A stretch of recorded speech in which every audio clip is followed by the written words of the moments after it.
ഇത് കഴിഞ്ഞ ദിവസം വൈറ്റ്ലയിലുണ്ടായ ഒരു അപകടമാണ്. 2 മാസത്തിൽ താഴെ മാത്രം പഴക്കമുള്ളൊരു കാറ് നിർത്തിയിട്ടിരുന്ന ഒരു ബസ്സിൻ്റെ പുറകിൽ പോയി ഇടിച്ചതാണ്. ഇങ്ങനെ ഒരു അപകടമുണ്ടായാൽ എത്ര രൂപ ഇൻഷുറൻസ് ക്ലെയിം കിട്ടും? നമ്മളെല്ലാവരും സ്വന്തമായി കാറുള്ളവരും കാറിന് ഇൻഷുറൻസ് ഉള്ളവരുമാണ്. പക്ഷേ ഇൻഷുറൻസ് എടുക്കുന്ന സമയത്ത് നമ്മളിതിൻ്റെ ഒന്നും കവറേജിനെ കുറിച്ച് ചിന്തിക്കാറേയില്ല. ഒരു അപകടം പറ്റിക്കഴിയുമ്പോഴാണ് നമ്മളിതിനെക്കുറിച്ച് ആലോചിക്കുന്നത്. നമ്മൾ പുതിയൊരു കാർ ഇൻഷുറൻസ് എടുക്കാൻ നോക്കിയാൽ 10 മുതൽ 80% വരെ ഡിസ്കൗണ്ടിൽ ഇൻഷുറൻസുകൾ ലഭ്യമാണ്. പക്ഷേ കോമ്പറ്റീഷൻ കൂടുമ്പോൾ പ്രൈസ് കുറക്കാനായിട്ട് പല ആഡ് ഓൺ ബെനിഫിറ്റുകളും ഇവർ കട്ട് ചെയ്തിട്ടാണ് നമുക്ക് പ്രൈസ് കോട്ട് ചെയ്യുന്നത്.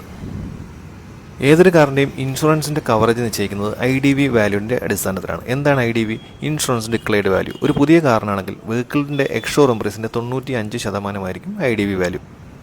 ഫോർ എക്സാമ്പിൾ, ഈ ഒരു കാറിൻ്റെ എക്സ്ഷോറൂം പ്രൈസ് 10 ലക്ഷം രൂപയാണെന്നിരിക്കട്ടെ. 2 ലക്ഷം രൂപ രജിസ്ട്രേഷനും റോഡ് ടാക്സിനും കൂടെയായി, 50,000 രൂപ ഇൻഷുറൻസിനുമായി എന്നിരിക്കട്ടെ. അപ്പോൾ ടോട്ടൽ 12.5 ലക്ഷം രൂപയായി.